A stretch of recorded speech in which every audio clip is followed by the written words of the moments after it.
Yeah, hey, Canadian wine lovers, Carl's Wine Club members, Mira Boucher, everyone Hey, across the country. How you guys doing? How are you doing? I'm doing great because I'm very excited. We are tasting four wines with you guys live. Is that right, Carl? I think that's what we have. We have the whole spectrum.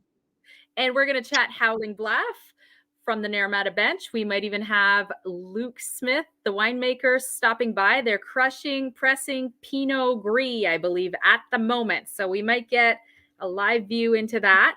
If not, we've got some fun interview material from him when they weren't crushing earlier. Also, we have an interview with an author, a wine author, right, Carl? Absolutely. So, yeah, we have the whole spectrum from Howling Bluff, like you said, Naramata Bench, some great wine. Tonight we're tasting rosé, white, red, and fortified. The whole spectrum of wine right here in front of you. A wine that it's the last time that they're going to produce. We're going to review it. We're going to taste it with you. I'm going to tell you how good it is. And yes, we might have the owner, winemaker, from Howling Bluff joining us because they are really, really busy right now. So we might have a glimpse of the action. And yes, our author, I had the privilege to be part of his podcast a couple of weeks ago, the podcast that I've done with Luke Whittall.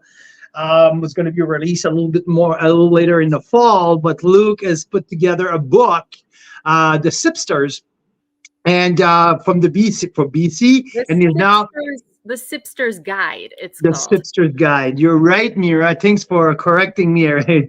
Yeah, and so he's working on a book in with the Ontario wineries as well, who's going to be released very soon. So we had a great chat on this podcast about that. So I wanted to have him live with us because you know how bad I am when I do some pre-recorded stuff, right? How now for me it's all about the live, it's all about the authenticity. So I want to have him live here with us. So hopefully we're going to have him at this on the back end of the show. But yeah, there's a lot of things that I want to talk about because we had a fantastic event last weekend, and I think that we need to recap that just a tiny bit before we talk about Howling Bluff and Pinot Noir, because that's mostly what they do. But how about last Saturday, a 30-degree days on the September 16, and we spent the day outside walking the vineyards at De Silva. How freaking special was that?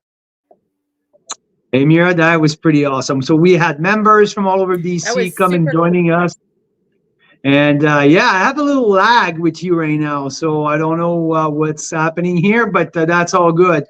And and yeah, so it was really cool. Really cool. We had so we were at De Silva and we tasted the grapes from the vines. So Chenin Blanc from the vines, side by side with the 2022 Chenin Blanc. We tasted the 2022 Chardonnay side by side with the Chardonnay grapes from the vines, all from the Hidden Hollow vineyard. We went down in the vineyard to get a little bit of Pinot Noir. We tasted it. We also had a bottle of the 2018 Pinot Noir in the vines, like while we were walking, and we had some tank sample of the 2021 Pinot Noir, where I was on Monday bottling the same wine. So yeah, great weekend with members and with the De Wines, our BC Winery of the Year, Members' Choice Award. So it was great. So welcome, Daryl. Here, Daryl has Trail Estate Winery 2021 Chardonnay. Glad to hear. So Trail Estate, Daryl, when you mention Chardonnay, you get my attention 100% of the time. So Trail Chardonnay, that's good to hear. We'll dig a little deeper into this what you're saying here. We also have Jeanette who's here. Hello, Jeanette. Oh, don't be sorry. You've been following Carl's Wine Club events a little bit all over Canada Jeanette and Danny. So we were going to give you a pass for that one, but geez, we had a great time. We had a thought of you, that's for sure. The average wine enthusiast, Mike Laplante, is here tonight, tasting Single Tree Malbec 2018. I totally remember when we feature Single Tree at the very, very beginning of Carl's Wine Club. That Malbec, it was one of my first Malbec, the Canadian Malbec that I quite liked. I rated it like 91 or 92 points. I clearly remember that. So I hope that 2018 Malbec still shows well. Mike Laplante, Leslie from Calgary.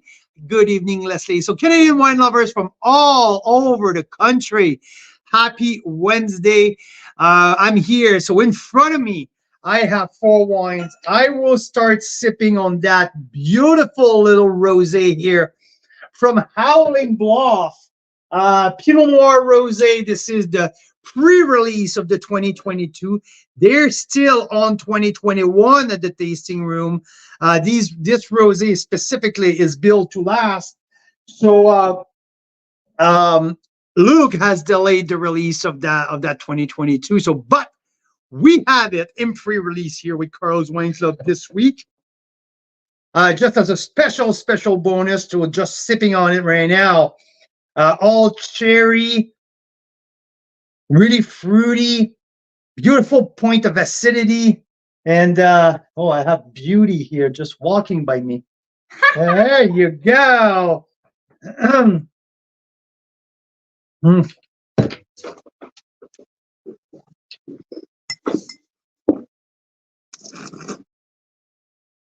So nice roundness, definitely round and fruity, raspberry, strawberry, cherry, hint of fresh herbs, and I like a little salty minerality as well at the end. So fresh, beautiful rosé. Guess what? Rosé is not only for the big days of summer. Yes, we're heading into late September, but geez, that rosé is perfect, absolutely perfect for Thanksgiving, and Thanksgiving's coming. So yeah, I like that rosé. That's a very, very solid wine. Very round and soft, right? You have that style of rosé where zippy, directional, lively, filled with energy. This is more on the round and soft, a little bit more loose, a little bit of herbaceousness and minerality. So I quite like that. Fun to drink. And I can see that with the turkey dinner. Absolutely no problem with that. I love it. So yeah, we have a beautiful lineup. So I'm pretty darn excited. There's some wine in that lineup from Howling Bluff that absolutely hit the spot. But something that is great and fun, especially for the members across the country, sometimes when you try to do some different experiences with guests at home. But what we have here this week, it's that trio of Pinot Noir, single vineyard Pinot Noir, for one from the estate vineyard on the 3 Mile Creek, one from the Crony vineyard, and the other one, it's a single block from right next to the winery. It's called the Century Block Pinot Noir. So these 3 vineyards provide a completely different approach, a completely different delivery of Pinot Noir. And I had the privilege to both. Here, we tasted them side by side, Mira and I. But I did it 3 times at a different stage. And I really enjoy how different they are, which like the different extraction they provide, different style that you get. There's a play on clone, the play on which side of the road they are on the Naramata bench. There's a play on age of vines. So the whole thing here gives you a complete different delivery. And between the Crony, that it's usually the classic, that was like it's the easy drinking, what people really likes to go after. So the Crony really hit a spot, but there's that geek in me that really likes the Century Block. There's a depth of tannin in there. There's a complexity. There's that also that little Burgundian style that like revived my little geek inside of me that make me really look at the Century Block and say, "Ooh, okay, this has a lot to offer." So yeah, three all same vintage. Yeah. All same vintage single vineyard Pinot Noirs. Yeah, baby. Guess what? Good What? news.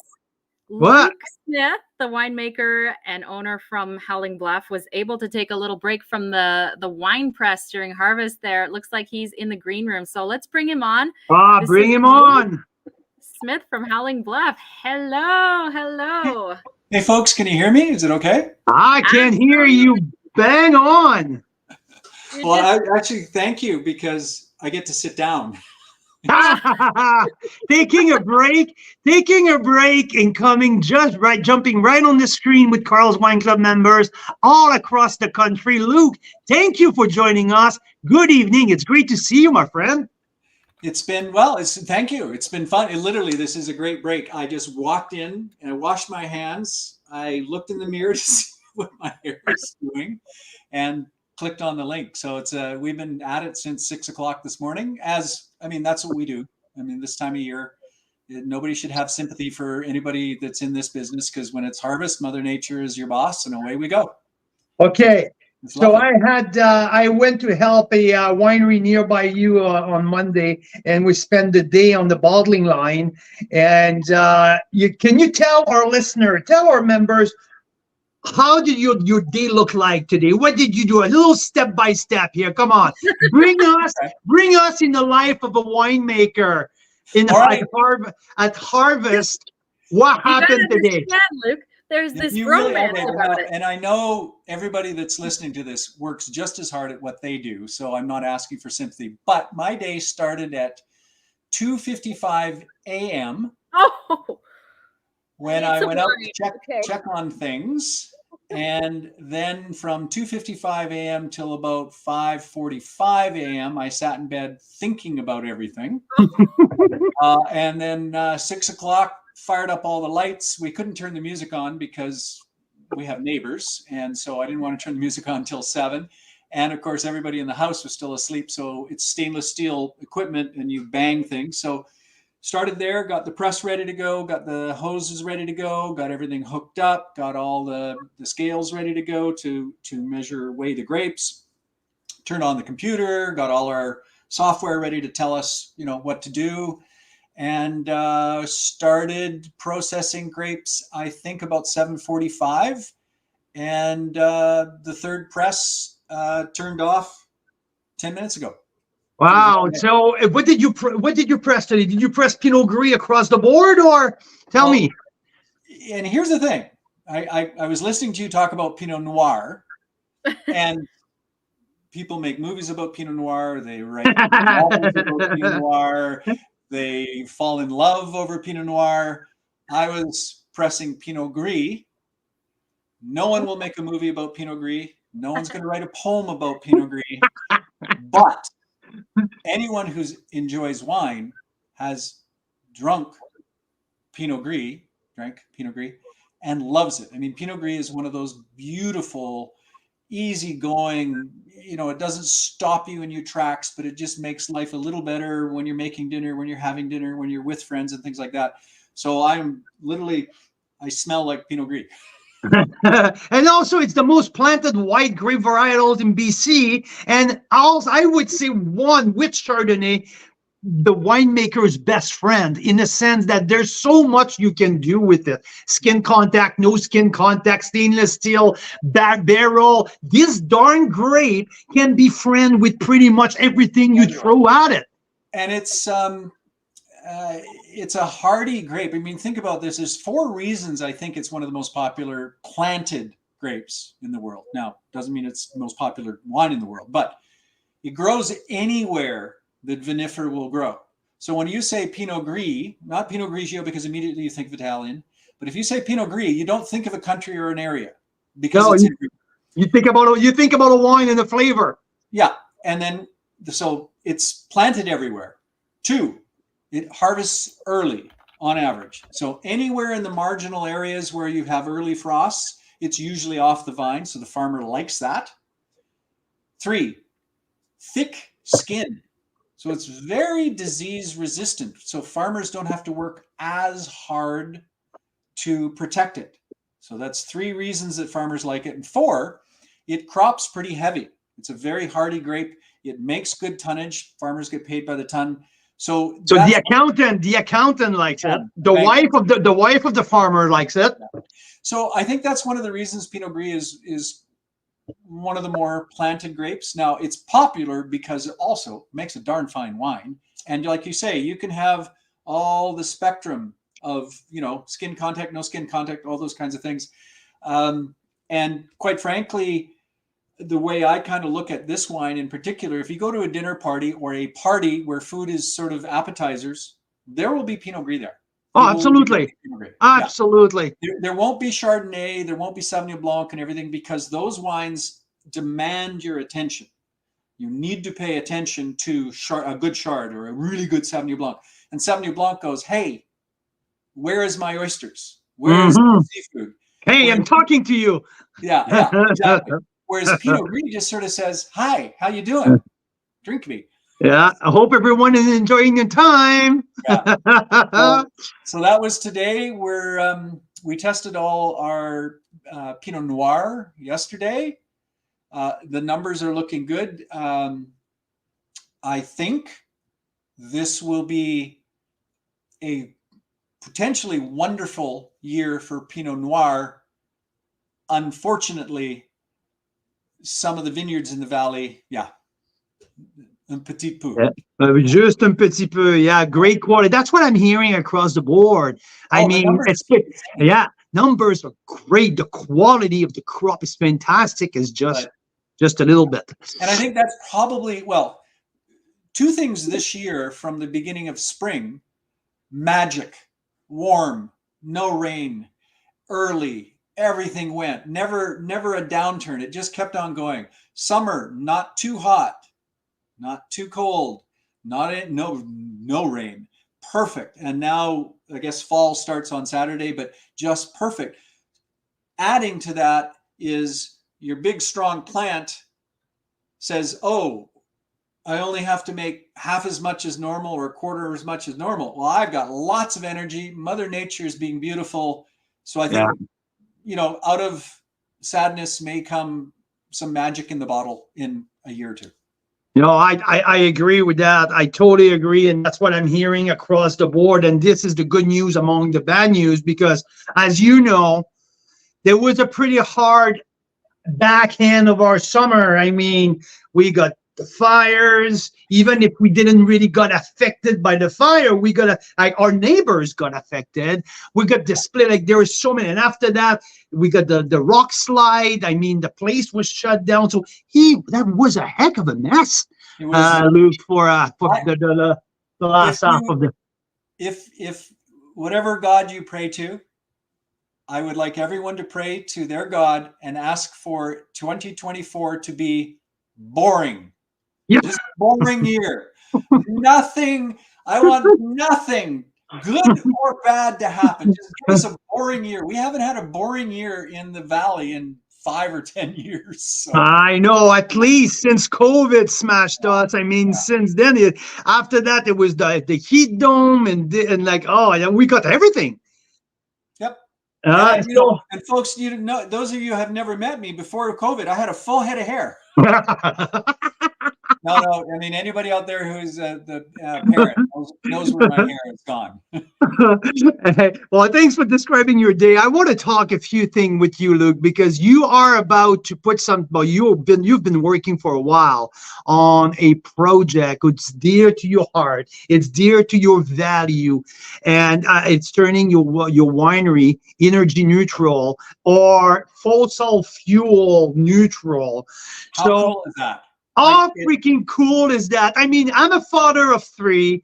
We're looking forward to the future, and we all have these question marks. And you, right across from me, you live like literally across the lake from me, and seeing our peers putting all of their energy, their soul and their labor into preserving the future of all children. Tell us a little bit more about your project, because I think it's fascinating. Well, and the motivation, the dual motivation, I have 4 kids, and anybody that has children, it forces you to think about their future. And I've always kind of thought, if there's a way to do things better, why wouldn't you try? As long as it's within reason.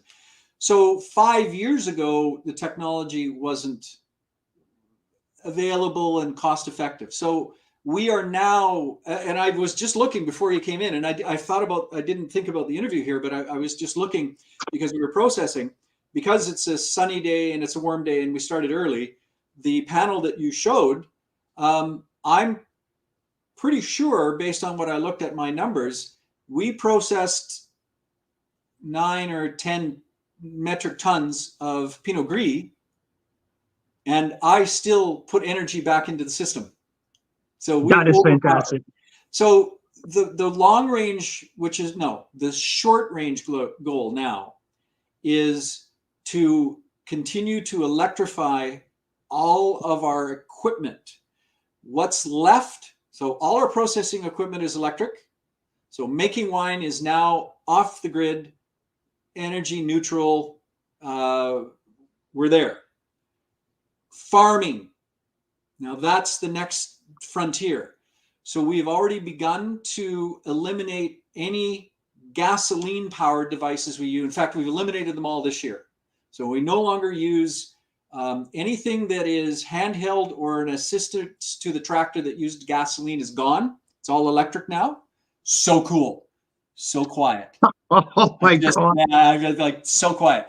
And the next step, which I think is within 2 years now, the tractor is the tractor. And at that point, and the truck, but the truck doesn't really, the truck we haul grapes with, so we can wait a bit on that.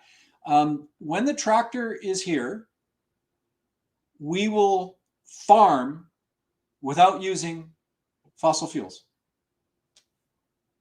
That is cool. That is cool. And what's the desire? Like, where's that coming from? Is it something that you've been thinking about for a long time, or it's just something a couple of years ago you said, I need to do that? Like, tell us a little bit of your thought process. Well, what came first, the chicken or the egg? Yeah, that's true, eh? The technology didn't exist in farming. There was no tractors. They're just coming out now. So the fact that I was trying to move towards electricity neutral with solar panels and everything then made me think, what else is there? And I started doing research, and I found a couple of companies that are doing beta tests and alpha tests on some vineyard tractors. And I went, well, wait a sec, why don't I become part of that? So I've reached out to them, and the ones in Europe are far too expensive, and they don't want to deal with anybody in North America at this point. And there's a couple in California, and they are really dealing with a lot of vineyards in California right now, testing these things. And so it's looking really, really good. And it was the selfish thing. I'm not trying to fix the planet. That's going to be a side effect. The truth is, folks, I am so tired of getting in my tractor and putting on ear protection and bouncing up and down with this motor strapped between my legs, that's heat coming off it, stinking of the diesel fuel.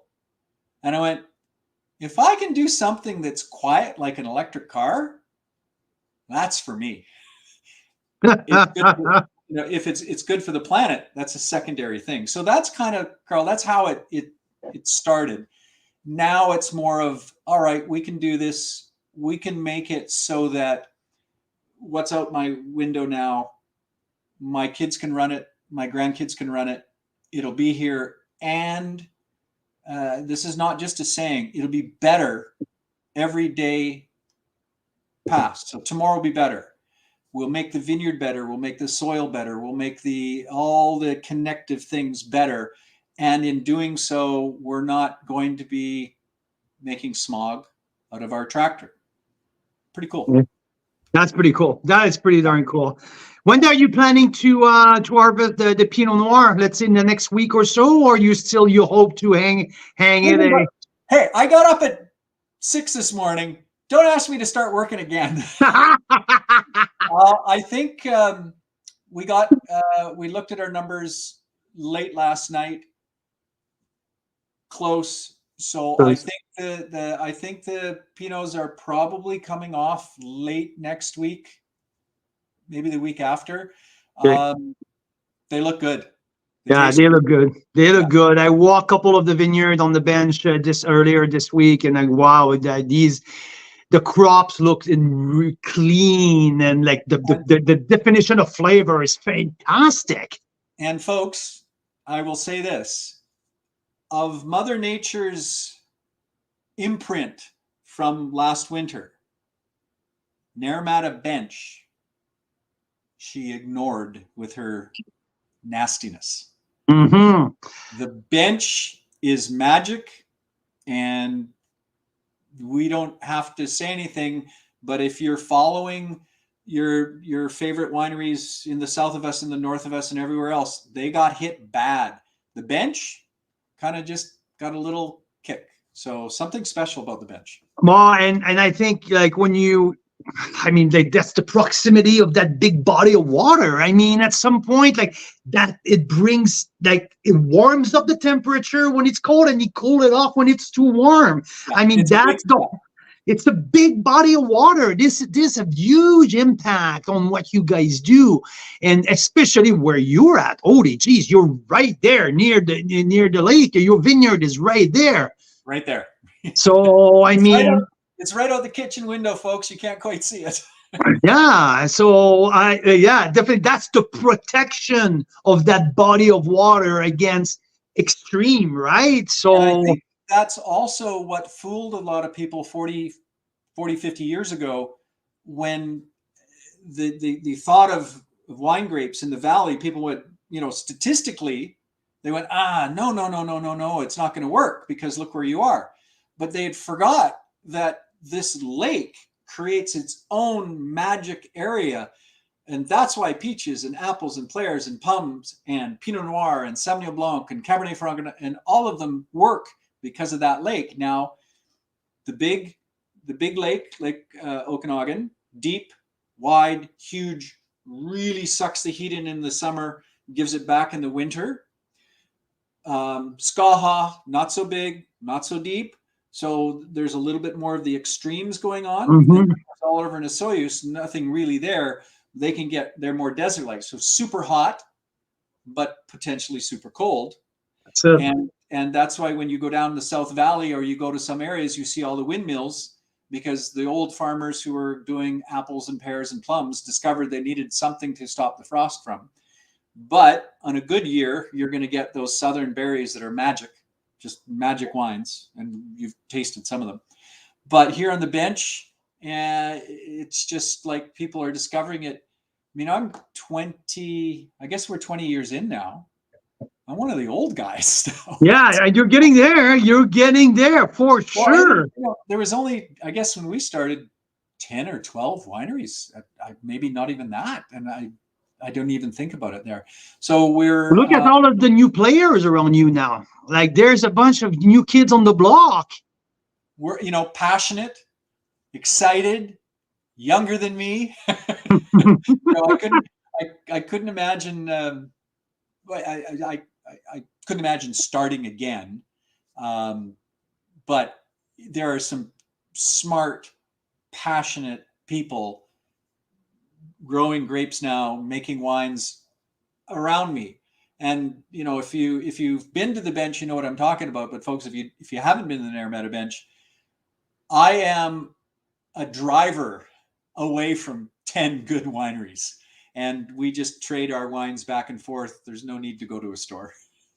And look, I want you to describe a little bit about the synergy among you guys, because last time I was sitting with you, we tasted some good wines. I had a couple of other appointments, and just the fun that you guys have among each other, picking up the phone, say, hey, guess what? You have an appointment right now, but he's not going to be there just yet. And you're putting each other's legs.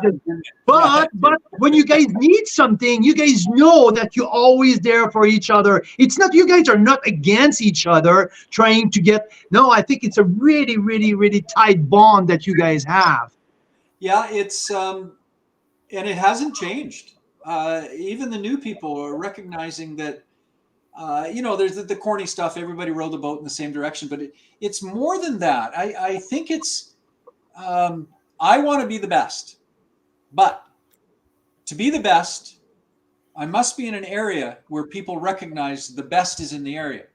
So it behooves me to make sure that all of my neighbors have what they need to be the best, because then the reputation gets around that the Naramata bench is the best. So how do we do that?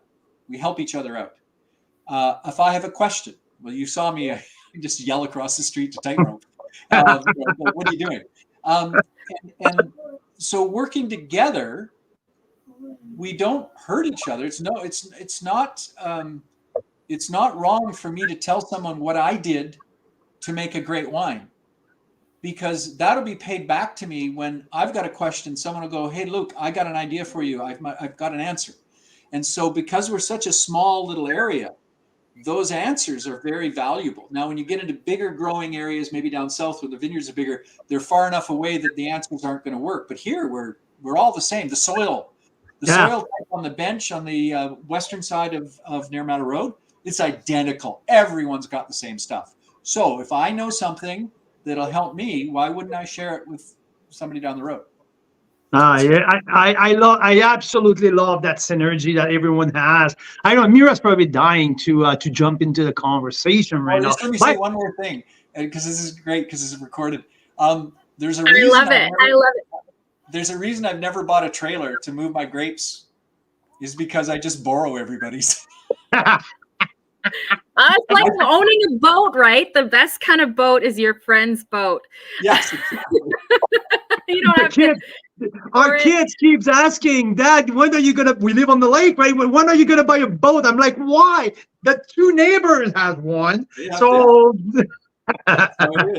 That's it. Yeah. There we go. So, it's just been such a pleasure listening to you. I know you've got to run. You've been up since what, 2:30? You said 2:30 a.m. Well, and I've got to go out and test. We harvested and it's fermenting right now. The Semillon. Oh, there you go. Semillon, wow. Yes. Best numbers we've ever had. Ooh. Absolutely, hands down. Now, not as much as we normally get, but it's delicious, and I don't know how it can ever be done, but tasting the juice in the first couple days of fermentation, when you have that little tiny bit of effervescence and the sugar is still really high and the alcohol is maybe like 0.5 or something. Yeah, I mean, you just want to drink. It's so my last job today, I'm gonna clean everything later on, is I gotta go take the numbers on that tank, and it started to do its little thing yesterday, and it's just, the aroma is good, but the flavor,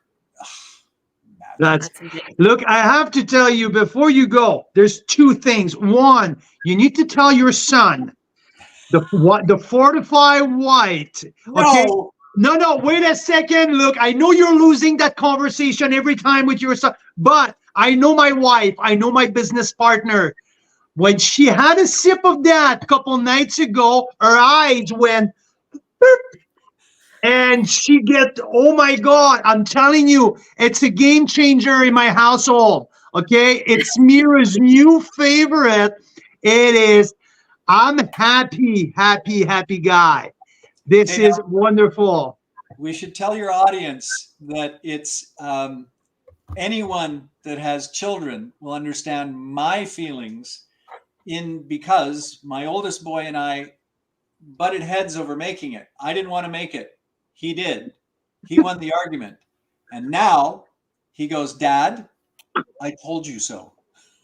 And it's fantastic. The score is coming out tonight. I will send it to him first, but this is high score. This is good shit. I'm telling you. Oh my God. You're not going to talk to him anymore. He's going to be insufferable. One more thing. And it's 100% him. To give him the credit that is due, what you taste in that bottle, I did not touch. I did not make nothing. That's all him. That is fantastic. It's such a good white port. I'm one more thing. My other thing that absolutely blew my socks off in that selection, it's the 85% Merlot, 15% Petit Verdot, the Sincera. I reviewed all of our conversation we had this summer, and I realized, I'm like, geez, this is the last one.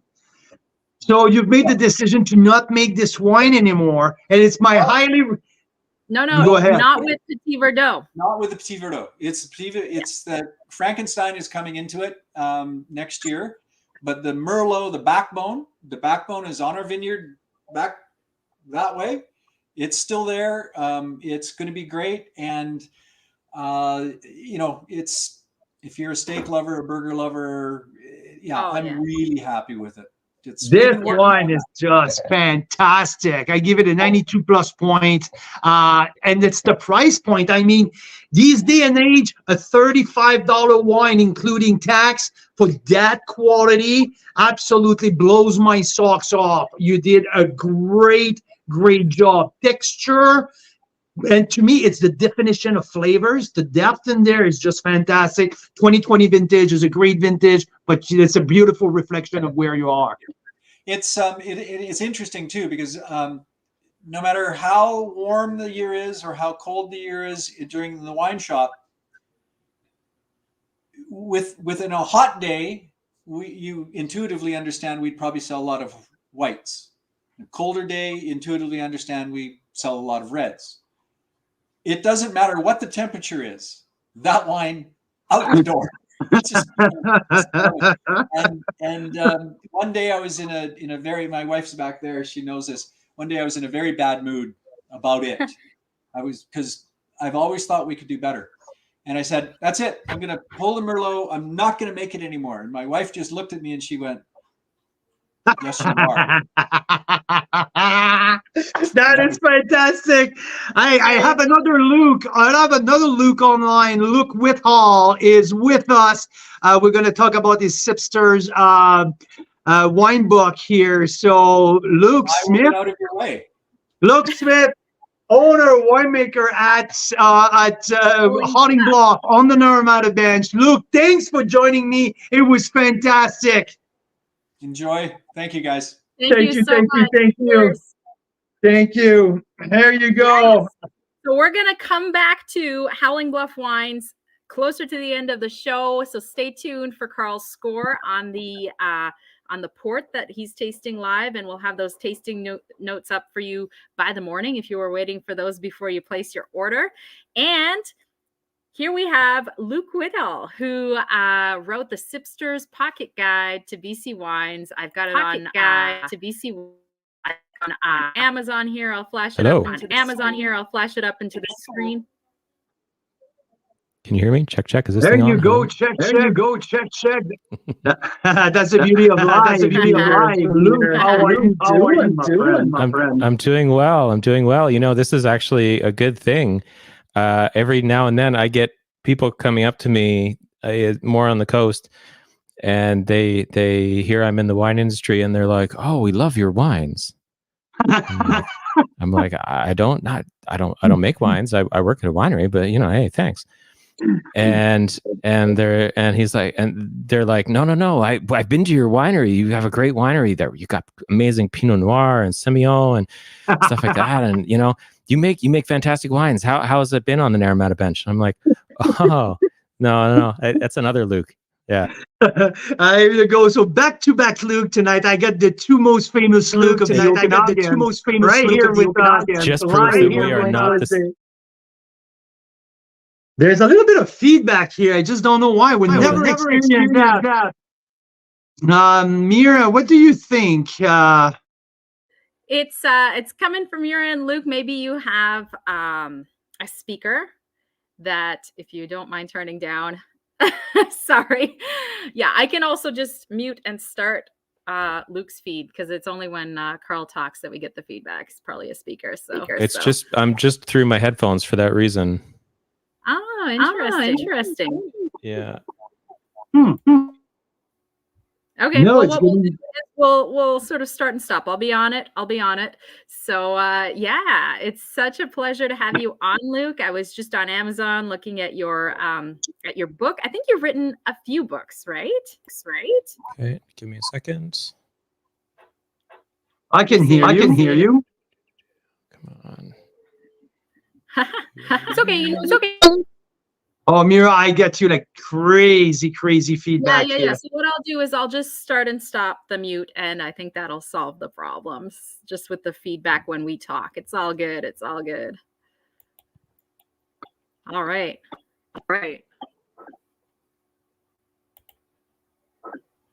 1, 2 test. So Luke, tell us a little more about your books. I mean, you've written a few. I think the BC, the Sipster's Pocket Guide to BC Wine is just one. I believe there might be another one. And tell us, like, what got you into doing this? Sorry, I can't hear you. Hold on, just give me 1 second. That's all good. I think, Mira, you're doing a great job to managing the whole thing. Oh my God, I feel so safe. And so you know what? Yeah. Once you hear us again, Luke, just don't worry about the feedback. I'll just start and stop the microphone when you come on, so we won't get that feedback. You can hear us now. Yeah. So yeah, tell us a little more, Luke, about your books and what got you into this whole thing. Sure. Yeah. Basically, I have been in the wine industry in sales since 2005, and in sales since 2009. But I worked in the wine industry prior to that, working in cellars, actually working in production. I wanted to be a winemaker. Little did I know that was not in the cards.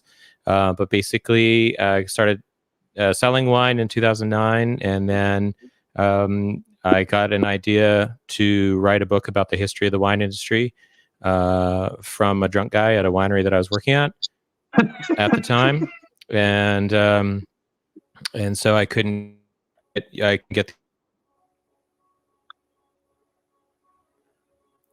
Yeah. Frozen. Is it frozen? Yeah, completely frozen. Oh, no. Oh, that's too bad. Oh. Okay. Well, hopefully he'll come back on.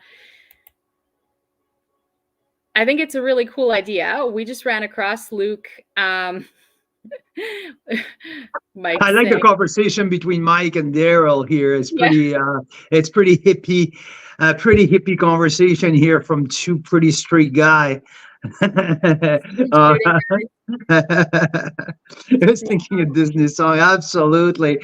We're going to resolve here. I'm going to have Luke coming back on very, very shortly. But no, it was a real... we've got wine here. We've got white port from Howling Bluff, which I freaking love. So absolutely. Good. And the rosé is pretty fun too. Like I mentioned it at the very beginning. To me, this is a 90 points on the dot here. I really like the softness. I like how fruity it is. This is nothing too complex. It's nothing to pull my head and force me to think too much. But at the same time, the flavors are absolutely fantastic. So he's back. He's back. Hello, Luke. Hello. I'm just going to tell my daughter to stop streaming something. Maybe see if that works. I think you sound absolutely perfect right now. Is that sounding better? Yeah, right. Bang on. Absolutely bang on.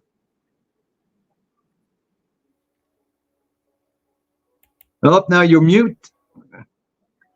Yeah, I'm muting him because of the echo, and we're having a bit of lag. So that's what's happening. Yeah, let's give it a minute or two, and hopefully it'll get all resolved. Daryl's saying he likes white port. Well, Daryl, this is one to try. So I think that's been... next time you order from the Okanagan, let me know. I can get you one to put in there. It's kind of like a 500 ml bottle. Very cute. Oh, here I got it right here. Boom. The wax stop. There was a big total of 33 cases of that made. So 33 cases. I'm telling you, this is very, very small production, all managed by Luke's son. And yeah, I mean, this is Luke Smith from Howling Bluff. Luke Smith, not Luke Whittall, our guest, a very different Luke with different skills, doing different things. So. You're right. We probably shouldn't call it port because it's not from Porto, but you know what? We are, but I think it's here in Canada. It's called fortified. So let's try back with Luke Whittall, who wrote the Sipster's guides. He's got them there in his hands. So for sure, there's more than one. I knew it. And I've seen them around. I've seen them at wineries, things like that. So let's see if yeah, there's going to be a third one on Friday. I'm apparently getting a copy of the Ontario one coming out soon as well. So that is really, really cool. Volume 1 and Volume 2 from BC are available now, and the first Ontario volume will be out October 30th. Okay, Luke. I would like to go back into the process. So you had an idea to write about the history of the wine, but the Sipsters, like the story of the Sipsters, what's the whole purpose and what's the goal? What did you try to accomplish when you decide to go full steam ahead and write the Sipsters? It really came from talking to people on the sales floor. So for years, I was finding new and creative ways to talk about wine. When I worked at a particular winery where we did table service, and this is a little bit more common now, but at the time, this was the only winery that really did this. I found that as I was talking about a wine to one table, I realized that the tables on either side of them were listening to me. And so I had to come up with other things to say. I had to say, I had a portfolio of about, 9 or 10 different things that I could say about each one of the wines. There were 6 wines, so there's a lot of things to talk about. So what I realized that I wasn't doing was that I wasn't talking about the wine in the way that I read about them or read about them in magazines and newspapers and things like that, or on the back of the label. So I wasn't going up to the customers and saying, well, this is our Chardonnay. You will taste melons and vanilla and paprika and a little bit of allspice, and then here you go, enjoy, as if that was supposed to convince them that they were going to like this wine. And so what I started doing was telling a little bit. I started with stories of the wines and things like that, and a little bit about it.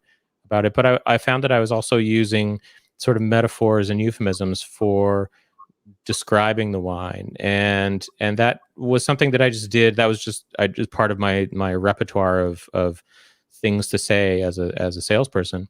And then at some point, it dawned on me that I could put that into a book. And so there's 50 wines in each one of these books, and and there's not a single mention of you will smell rose petals and wet penguins and road tar and things like that. Like there isn't a single mention of that kind of stuff. I think that stuff's really good to know about, just generally for students and for professionals. I mean, chefs need to know about dominant flavors and things like that when they're pairing with food. But for the most part, it's not necessarily something that is, it's not going to convince people that that's an amazing wine. So what I do is I use metaphors and goofy stories and things like that. Sometimes they're funny, sometimes they're a little bit more serious, but they all have a vibe to it, and I try to match the vibe of the wine. Some wines are extraordinarily talkative, and they will talk your ear off, and they have a lot to say. And if you're standing in a place like a reception, for instance, where there is a lot of people already talking, then it's going to get noisy, and you're not going to be able to appreciate the wine. Whereas if you have a wine that is fairly simple and doesn't have a lot to say, that's perfect for a reception. And it's not to say it's a bad wine. It's not a bad wine. It's just that it's just got a particular kind of mood to it. And so that's really every wine in here has, it's got a price, it's got a body, and a sweetness. So people need to know if it's going to be sweet or whatever. But then I also give it an attitude. And so each wine has its own kind of attitude. And I found that it's much more fun to talk about wine that way than to just kind of go, oh, well, it's got, baking spice or whatever. I love that. I think you and me, we can do a book together, the opposite of the spectrum, right? Both of our definition, both of our let's say description will meet right in the middle or something like that. And but I want to know, I'm curious, in your book with these 50 wines, how do you select these 50 wines? Is it you thinking about what you've tasted throughout the year? Is it you selecting each and every one? Is it the wineries approaching you? How do you come up with the final selection? Mira, I need Luke. Yeah, my computer's dead, so you'll have to unmute him. Okay, Luke, I managed the computer. Okay. Oops. Am I there? Am I back? Yes, you're back. Sorry about that. Just tell me that our computer's dead. I don't know. Just had a major crash. We're running with my phone. Okay. So yeah, basically, so there's a few criteria for the wines. First of all, they have to be under $50, and they have to be consistently produced. Not meaning that they have to taste the same every year, but they have to be part of the portfolio every year. So there's a few sort of there's some restrictions on some of the wines. So that unfortunately means I can't write about every wine. There's some amazing wines that I can't include in there because they're over $50. When I did the first book, it was kind of a COVID era thing.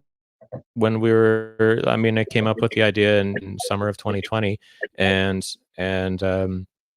and then went from there. But so a lot of it was wines that I knew already, that I knew were consistent performers, and that had, that were basically wines that I was quite familiar with already. There's a few that haven't been in it. There's a few wineries that I've been trying to track down to taste some of their wines again, to get in there. Luke's Pinot Noir actually would be one of them. The Semillon as well. They had a Semillon Sauvignon Blanc for a long time, which was just mind altering. I mean, it was really fantastic wines. So some of those kinds of wines are just I'm going to stop for 1 second because the 2022 Sauvignon, I just gave it 92 points. Yeah. Absolutely fantastic wine. Totally deserves it. Absolutely. And it's just one of those, all the wines in here stand out for some reason.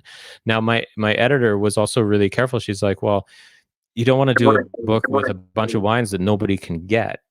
And so there's some wines in there that are absolutely fantastic. And I should point out, these are not my preferences. I think these are just well-made wines, and they what they do is they inspire me for a particular kind of attitude, or they inspire a particular kind of metaphor of something that I can write about. And so there's wines in there that might not necessarily be, my preference, but I know that they are solid wines, and they have some of them are much more accessible. I mean, Geringer Brothers has their Auxerrois in the first volume in this one here. So, and at the time that was like $16 for that wine. So it wasn't, but it's I've had it for years. I know exactly what it tastes like, and I know exactly how it's, that it's a solid built wine every year. We call it a staple, right? I mean, they are what they are. Nothing extremely spectacular, but solid wine year in and year out. There's no doubt about that. There's no question to ask.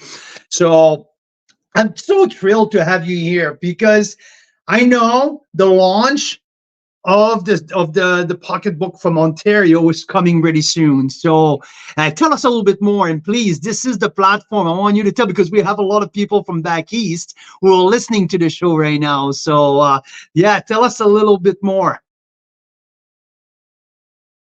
So the Ontario book happened because my family lives there now, and so I was going there quite a bit, and what was happening was I was getting really inspired by some amazing wines that I was tasting from there. And so I thought, well, if I can, find 50 wines in BC twice, because I've written 2 books now. Actually, there's a third one coming out next spring. I must be able to do that in Ontario too, of course. That shouldn't be too hard. And so, and it wasn't. I mean, there's just some fantastically creative things, going on there. Unfortunately, with being in BC, and I find this in Ontario too, we seem to be kind of insular about each region. We just don't get a lot of Ontario wines in British Columbia, and so we don't really know what the scene is like out there. And I think it's the same in Ontario too, where they don't really know, unless they've been working out here or something. They don't really know what the scene is like in BC. And I kind of think back to the attitude that I had when I first toured Niagara, which was in 2007. And I went there and I'm like, you can't make red wine in Ontario. Come on, right? Like I went, I had this kind of attitude. And of course, what did I go back with? I could only bring like 2 bottles of wine back with me. And I brought a Reserve Merlot from Henry of Pelham. And I brought the Gravity Pinot Noir from Flat Rock Cellars. And so I kind of went back a little bit sheepish because the 2 wines that I came back with were both red, of course. And so it's just, it really got me tuned into Ontario wine at that, like early on. And then I really just wanted to explore it. I'm like, I mean, if that was 20 years ago or 17 years ago or something like that, what are they like now? Oh my God. And there's just some mind-blowing wines there. Featherstone has that Cab Franc that's just like amazing. There's so many good wines out there. And I just wanted to write a book about it too. It was hard to be tasting all these wines and not want to write about them.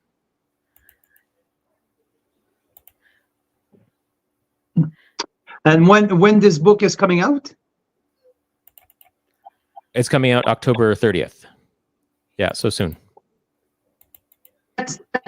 How can our members can get your book? Can we have are they just write you personally? Can they buy your book somewhere? I know that our members are all over the country, right? We have a lot of people are listening right now from Ontario. We have people in Quebec, lots of people Calgary and here in the Okanagan. So how people can get your book? They can go to all the normal places, all the big electronic places that start with A and I, and you can also, so Amazon and Indigo, of course, but they can also go to the Sipster's sipsterswinepodcast.ca, and they can actually order directly. I do have an online store that they can order directly, and I'll sign the books and ship it off to them, and I don't charge very much for shipping, so it's easy to get to. I've also got other books as well too, beyond the Sipsters. I co-wrote the Okanagan Wine Tour Guide with John Schreiner, and if you're interested in the history of the wine industry, I did a book called Valleys of Wine, which is this book here about the history of the wine industry. So if you're ever interested. That's fantastic, Luke. Sorry with the mute. I kind of muted you too soon there, but that's fantastic. And I just want to say, okay, so sipsterswinepodcast.ca, and that is also probably where people can find links to your wine podcast, which is fantastic. It was a recent discovery for us when Carl went on your show. I was looking through that, and you were interviewing like a ton of amazing winemakers, wine personalities, and some really great content on that podcast. So I think we just thought our members would probably love everything you're doing. And I think it's great. I want to end because I know we said we'd let you go around 6. You probably have like dinner on and everyone's clamoring at your door.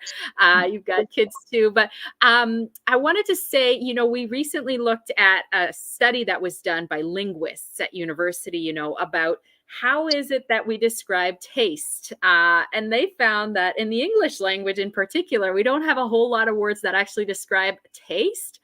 And what we go by is like proxies, which is why I think what you do is so interesting, because it's not like we have a very specific word to describe a certain kind of tannin. We don't.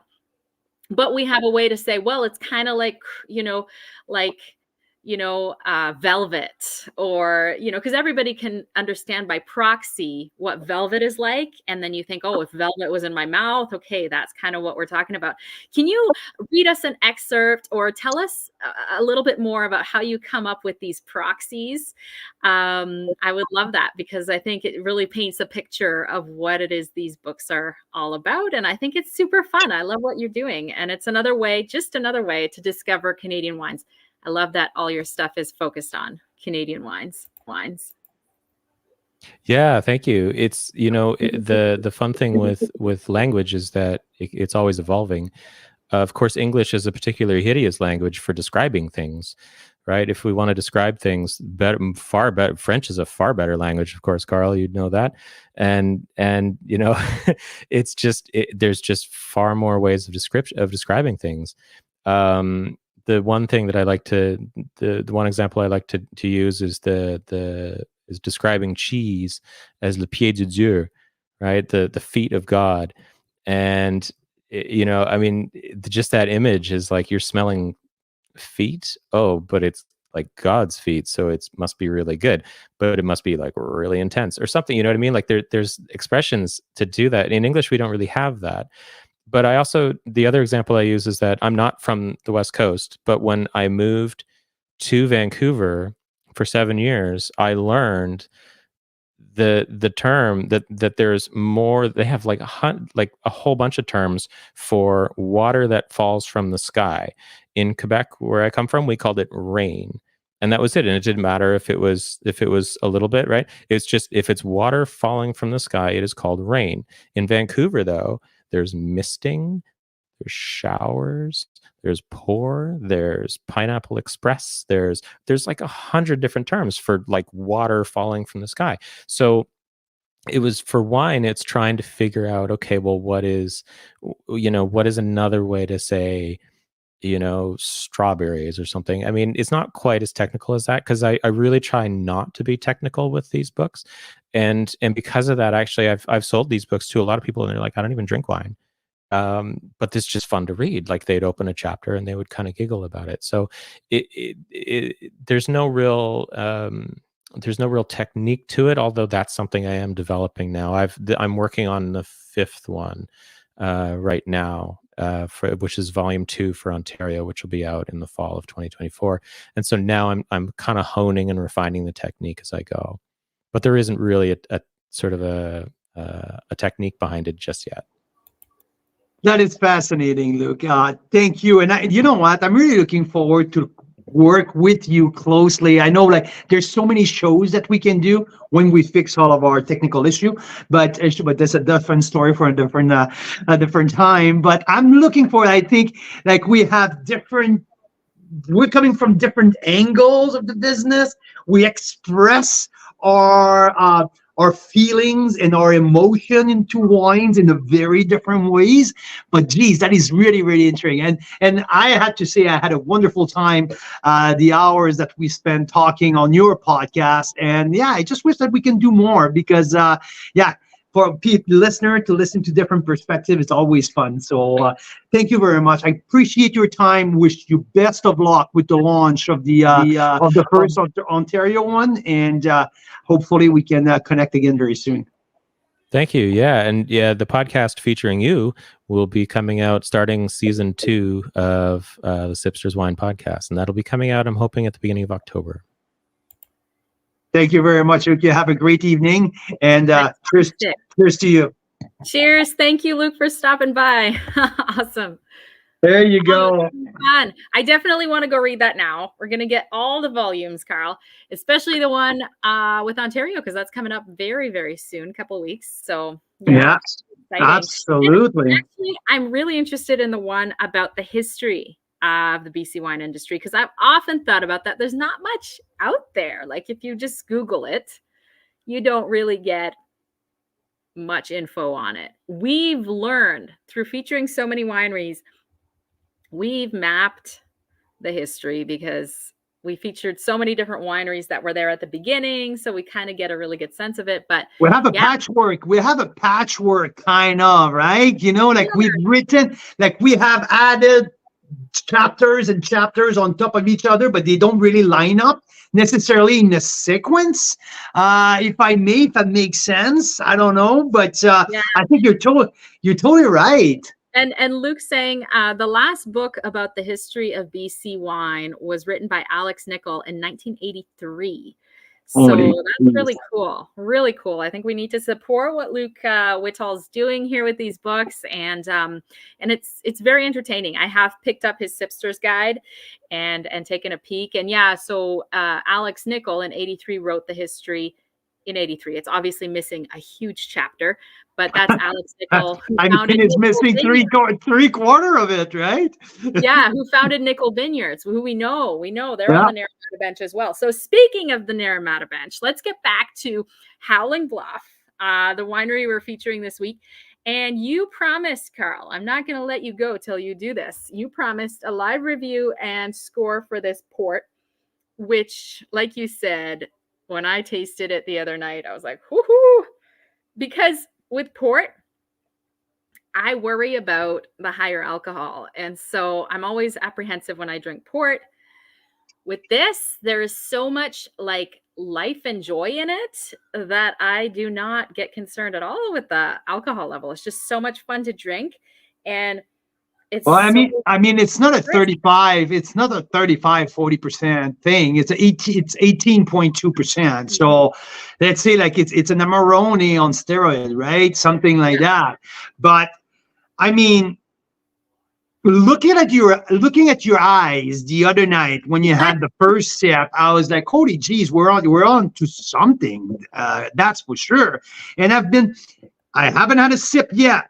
I did not have a sip in any way, shape, or form. I've been smelling it. I've been sniffing into it for a while. I had a glass of white, but that was a Ferox Sauvignon Blanc that I had because I wanted to talk a little bit about it. But, okay, this here, the aromas are so powerful. Not powerful in alcohol, just powerful in terms of definition. Powerful in terms of they are so right there, but they're not invasive. They're not offensive. I haven't had a sip yet, so I don't know. According to you, we have a top 10 wine. We have a top 10 wine list here. It's something that I'm really looking forward to it. There's a big problem with that wine, though. Oh, yeah. There's only 33 cases made.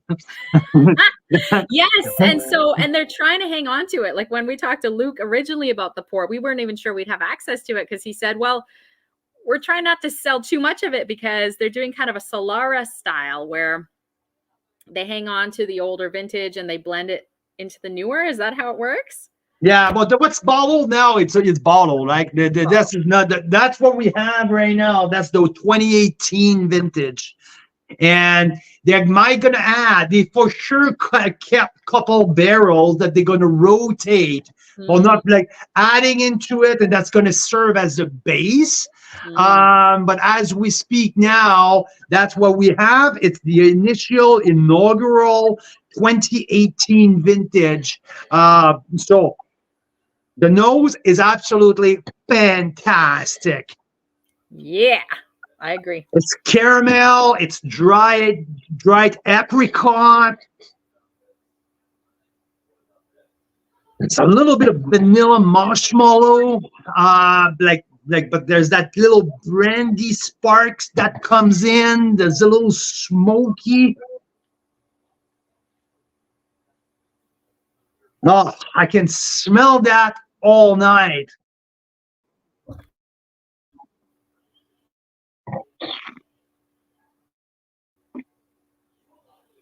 To me, it just I want some blue cheese with this. I want some blue cheese with this from Upper Bench Winery. You know the kind.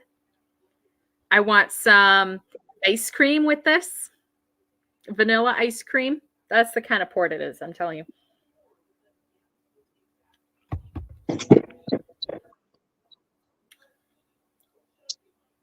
Wow. Oh, this is so well balanced. This is not overpowering. The texture is soft. The texture is round. There's a sensuality in that. Yeah. That's that nice velvety texture, that peach, kind of a peach flavor, but peach syrup. Like not peach juice, but peach syrup.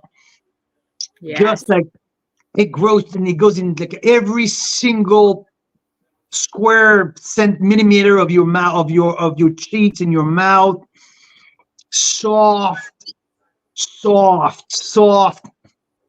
Yeah, it's a beauty. That is really, really good. And like I said, that little like roasted marshmallow at the end, but there's nothing too sweet in there though. No. There's the brightness, there's the freshness. Yeah, there's a lang. This is really fucking good. It is really fucking good. Mike LaPlante saying, you're getting sensual again, Carl Boucher. That's okay. It's wine. It's port. And then Daryl saying, blue cheese and fortified wine, a reason to live. I so agree. I am so badly craving the blue cheese from Upper Bench because they make a soft, kind of almost gooey blue cheese. It would go so well with this. It's called Mad Cow, I think. It also goes really well with Merlot, I found out. Which is interesting because Naramata Bench, I mean, they're so good at Merlot, aren't they? Like that's what we discovered many, many times over the last couple of years. This is one of the best kept secret of BC. I mean, everybody think that the great Merlots are coming from the south of the Okanagan, from Oliver or Sawyers, because it's so hot. It's so hot. It's so arid. No, but yeah, they make some great Merlot down there. But do not forget the Naramata Bench.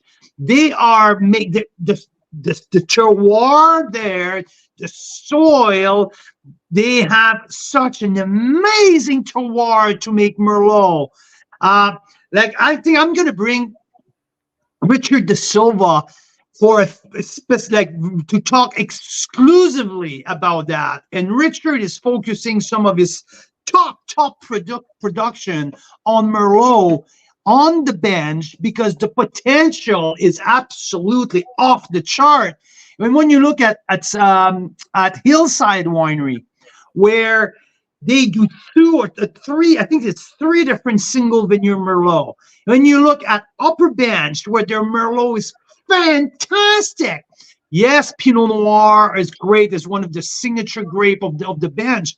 But do not forget Merlot on the bench. It's not because it's not as hot as the South that the Merlot is not good on the bench. I'm telling you, if you ask me, that might be one of my favorite places in Canada to grow Merlot. I really like what they do on the Four-Mile Creek appellation. I love what they do on the St. David's bench for Merlot. The Four-Mile Creek is one of my favorite too. But the bench, don't forget the bench for Merlot. So, Absolutely. Yeah. So do you want to score?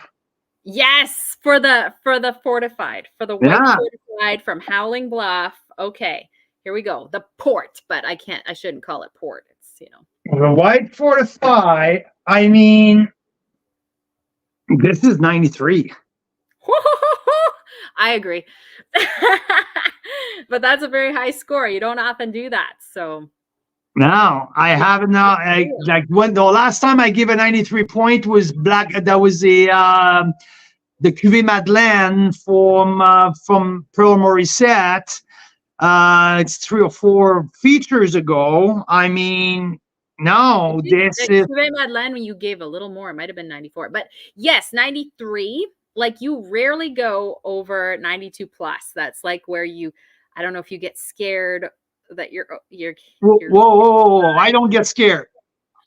You don't get scared. But okay, so speaking of wine ratings, okay, something very interesting.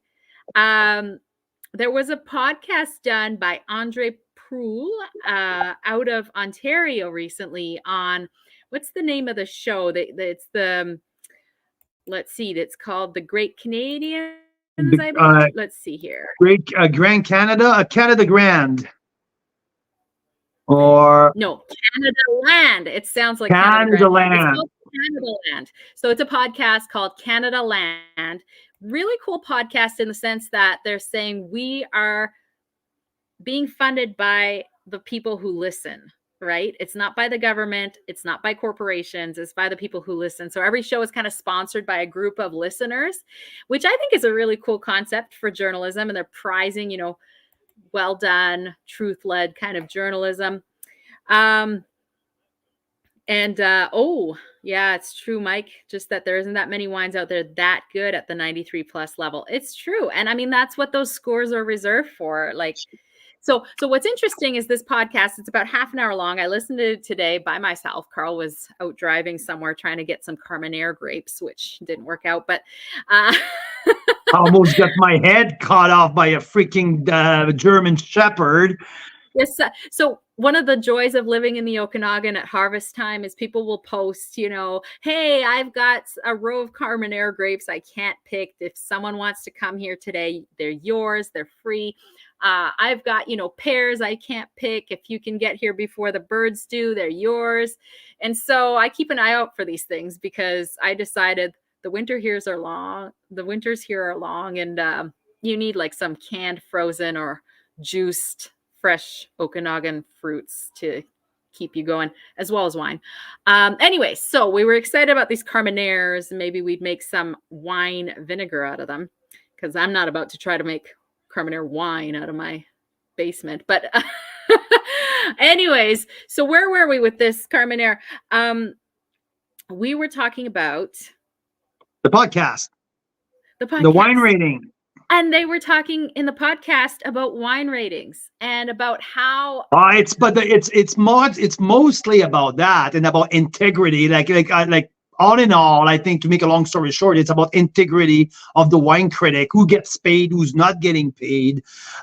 Some people kind of shitting their pants and getting frustrated because some people makes money. Some people are like, it's a whole synergy here in between wine critics and people who are losing leverage in their own little world. But there's also other people who are charging an arm and a leg to the big corporation to do some false rating where it's completely shitty. But at the end of the day, if you do a shitty work, and we'll put some names out there, Karen and Hammond don't. Like, that's what I didn't like about that podcast is they zoomed in on one particular person, which I think she made her own bed. She made her own bed. Well, I don't know. I don't know the woman. I didn't study it in detail. I don't know. I didn't like that. So it's like someone at the Toronto Star, and it was rating some wines like 98 points, like almost every week. And we know that she's getting paid a lot. But to me, I don't give a shit if she's getting paid to do what she's doing. This is not the point. To me, is at some point it caught up on you if you do some shitty ratings. And I think the whole point of the podcast was, why? Like, we're using the people to throw some rating out there. People get to the stores and they buy the rating, and it shouldn't be like that. And we shouldn't give high ratings and all of that nonsense. I give a high rating to wines that I believe that are superior to all others. I include the price in there in my equation because a freaking well-made wine at a great price deserve at least half a point or an extra point. If one day I decide to take a $5,000 from a winery to rate their wines high and the wine doesn't deliver, guess what? I shot myself in the foot myself. I absolutely destroyed my own business by doing something shitty that I'm going to lose my members' trust, right? So to me, it's all about trust with your audience. Our audience is Carl's Wine Club members. Our audience is people who are listening to our show. Our people are the Canadian wine lovers who trust our authenticity or trust our integrity.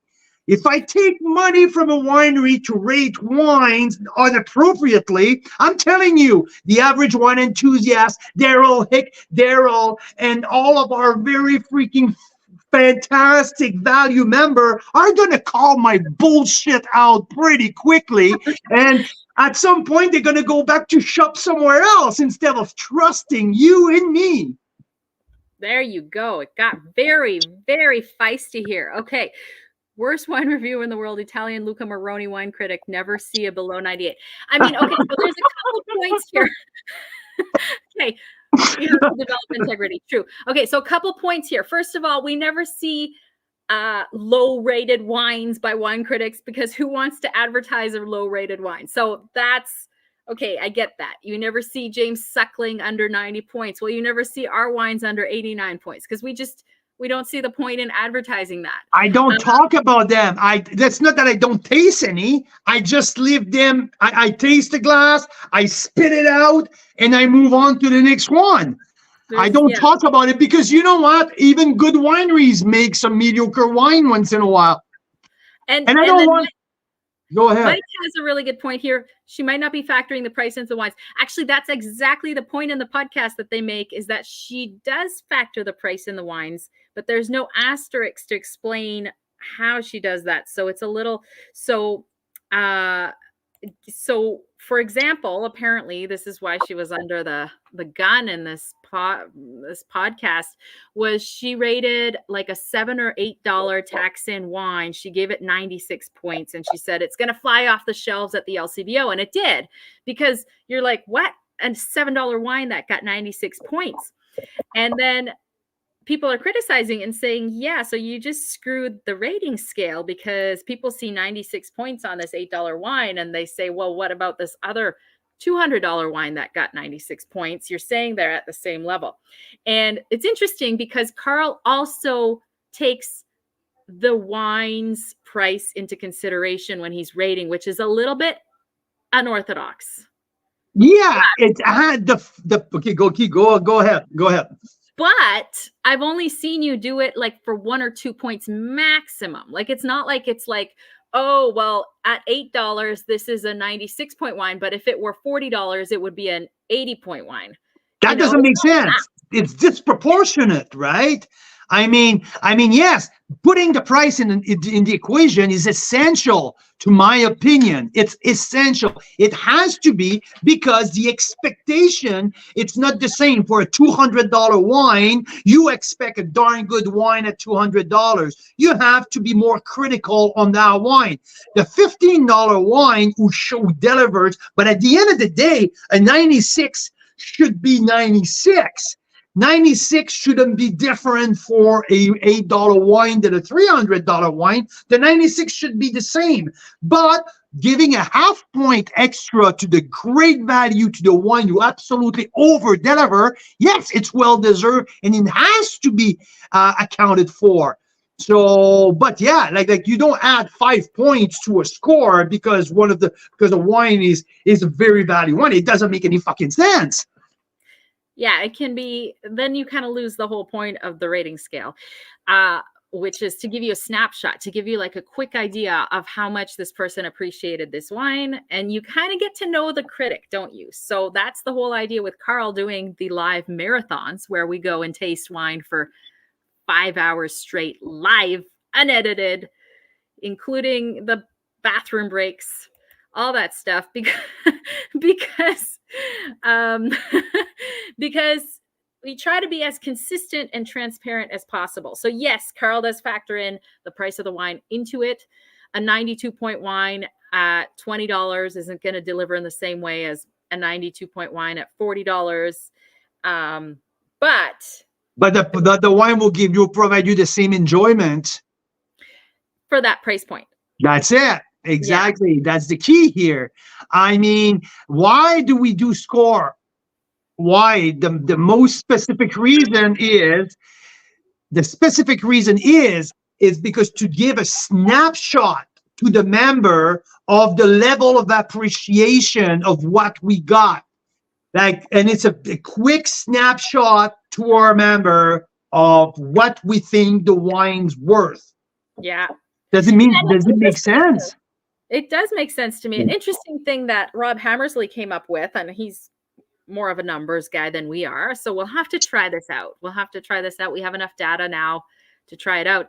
He said, let's figure out a QPR metric, like quality price ratio metric. So like for each dollar versus the score, right? And then you kind of see through that ratio, like, oh, okay, this has a high score given the price point.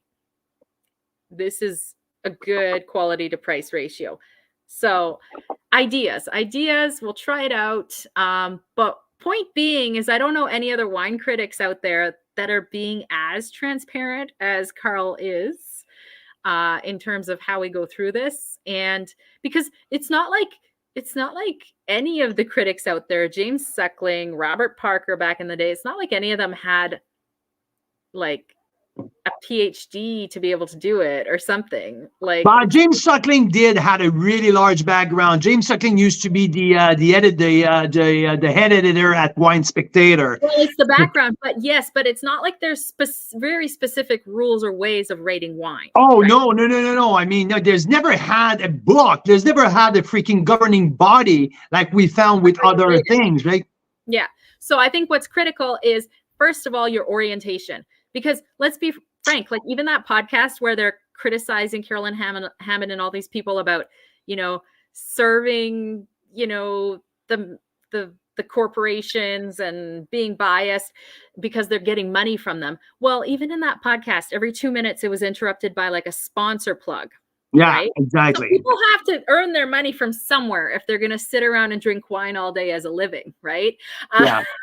Well, and to me, I think Mike mentioned it. To me, it's all about integrity. It's all about, and I think the way we do it by featuring our wine to a large group of people, but they are the judge. You, our members, are the judges of my score. And if our members think I'm out for lunch 80% of the time, people will not trust what I'm doing, and by the end of the day, our business is fucking over. So yeah. I can't. So what I wanted to say is your orientation matters, okay? Like, do you take money and then do a review? Or do you do a review and then pursue that winery because you think they're doing a great job and let's do something together? That orientation matters. The other piece is like, who are you really serving? We serve our members. We don't serve the wineries. We've pissed off some wineries because we don't want to feature them, because we don't think that our members would appreciate them, because we didn't appreciate the wines at the level that we were expecting. So that orientation and being clear about that matters. Price should never bias over 2 points. That's true. That's kind of what you meant. No, 2 points is way too high. Like I always mention, to me, it's a half a point. And if it's a crazy value, some of the best value wine of the year, yes, absolutely, 1 point at the month. That's my half a point is my rule of thumb. 1 point is my absolute limit. So that's where I'm at.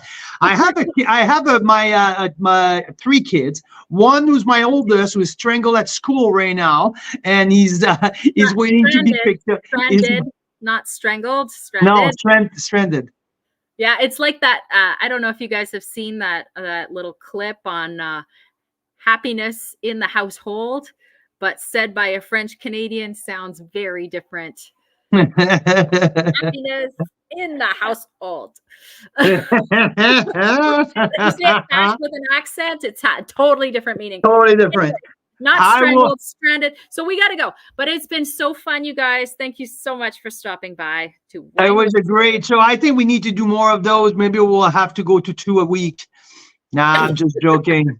Yeah. But you know what? Okay, this is Howling Bluff week. We're having a blast here because if you're a Pinot Noir lovers, 3 Pinots, same vintage. The Crony, the Century Block, 2 are 91 points. Great Pinot, completely different. We had the 3 Mile Creek right in the middle at a 90 point. Great Pinot as well. The Sauvignon Semillon, fantastic as well. But I have to say, this one, the last of its own. Sincera, 80%, 85% Merlot, 15% Petit Verdot. 2020 vintage. This is an absolute beauty. 82 plus point. I love $35 stacks in. This wine is a gem. Now we just tasted that. 33 cases made, white fortified, freaking awesome. So yeah, we have a great selection this week. This is Howling Bluff from the Naramata Bench. So here we are.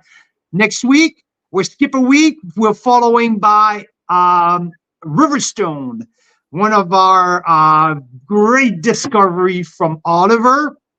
I can wait. I think there are 4 or 5 gold medal wines in that pack.